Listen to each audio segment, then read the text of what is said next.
Il a baissé la vitre, puis il a essayé de tendre le bras à l'extérieur. Il voulait savoir à quelle profondeur il était enterré. Et dès qu'il l'a fait, beaucoup de BOE s'est écoulé dans la voiture par les fissures. L'homme était si effrayé qu'il a remonté la vitre, avant qu'il ne puisse reprendre son souffle. Le toit ouvrant au-dessus de sa tête a recommencé à se briser. Pris de panique, il a ramassé le ruban adhésif pour essayer de réparer le verre brisé. Mais le ruban adhésif ne pouvait pas supporter le poids de la terre. Il a vu qu'il allait être enterré vivant. Soudain, il a vu un verrou d'alarme de voiture à ses pieds. L'homme le ramasse et l'arrache, et l'a coincé en diagonale au-dessus du toit ouvrant. Heureusement, ça a marché. Le toit ouvrant n'a pas continué à éclater. Cela a également empêché le sol de s'enfoncer. L'homme était sain et sauf pour le moment. Il a osé se détendre. La bouche de l'homme était sèche de fatigue. Il a ramassé l'eau minérale à côté de lui, sans réfléchir. Il l'a bu. Il ne s'est rendu compte que lorsque l'eau était finie, que c'était la seule bouteille d'eau dans la voiture. Mais il était trop tard pour regretter. Il valait mieux tout boire d'un coup.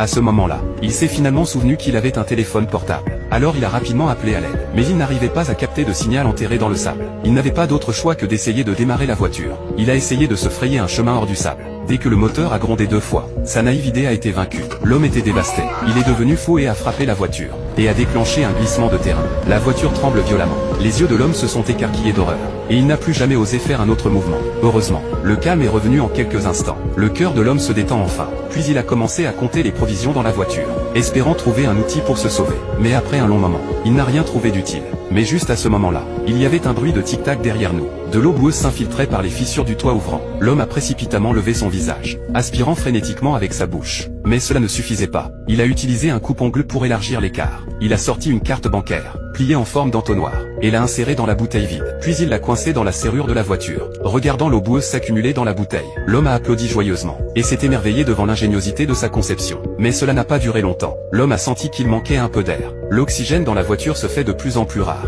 dans cet environnement hermétique. Il ne faudra pas longtemps à l'homme pour mourir d'asphyxie. Mais juste à ce moment-là, il a regardé la chaise pliante dans sa main. Il avait une solution en tête. Il a retiré le tuyau en acier de la chaise, et l'a coincé dans le trou du toit ouvrant. Il a essayé de faire dépasser le tuyau du sol, mais juste au moment où il était à mi-chemin, et que la pluie s'écoulait dans le tuyau. L'homme a crié et a retiré le tuyau, et a rapidement bouché le trou avec du papier journal. Il était à court d'idées. Il a vu une bouteille d'eau minérale, et a soudainement eu une illumination. Il l'a prise et a dévissé le bouchon. Il a creusé un petit trou au centre. Puis il a pris de la ficelle et l'a passée dans le bouchon. Il y a fait un nœud. Et finalement, il l'a passé dans le bouchon d'un tuyau en acier, juste assez pour couvrir l'embouchure du tuyau. Après tout ce travail, les hommes étaient impressionnés par leur propre ingéniosité. Puis il a saisi fermement le tuyau. Il l'a poussé vers le haut avec précaution, de peur de casser le toit ouvrant. Cependant, il n'a pas vu de lumière quand le premier tuyau est entré. Il ne pouvait qu'utiliser du ruban adhésif pour connecter le deuxième tuyau. Il a continué à poignarder vers le haut, suivi d'un troisième. En raison du manque d'oxygène dans la voiture, l'homme avait du mal à respirer. Il était presque à court d'énergie. Puis il a sorti un cric et l'a placé sous le tuyau,